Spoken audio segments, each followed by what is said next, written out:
Hello guys, yeah, this is Kevin Technician channel mukomeza gukurikira.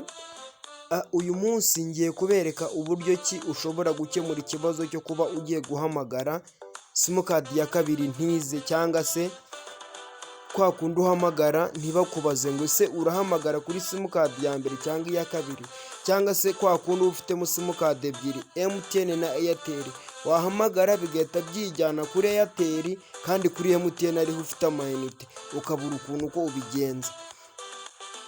Wenda urugero, wenda mpamagaye, wenda agiye guhamagara uyu muntu, murabona ko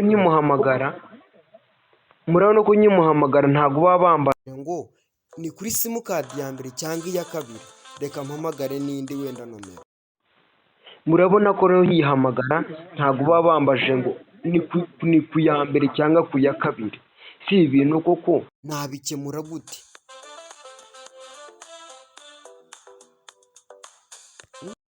Nomero yose mpamagaye ntabwo bambaza nimba ari kuri simukadi ya mbere cyangwa simukadi ya kabiri. Ibi bintu rero bikemurwa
ngo ask every time, ukahemeza.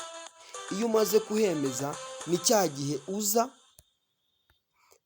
wajya guhamagara, wenda tuvuge wa muntu nahamagaraga, ubona ko nkimuhamagara bose bambaza ngo ni kuri simukadi ya mbere cyangwa iya kabiri, ukaba wabasha guhitamo yose ushaka guhamagara bitewe na opsiyo ushaka guhitamo, nimba ari simukadi ya mbere, iya kabiri. So guys, rero gerageza bino bintu kuri telefone yawe urebe nimba bikunda umbwire muri message, cyangwa se nimba bitanakunda nabwo wanyandikira kuri ya nomero ya WhatsApp natanze kuri video yabanje nkabasha kuguhereza ubufasha.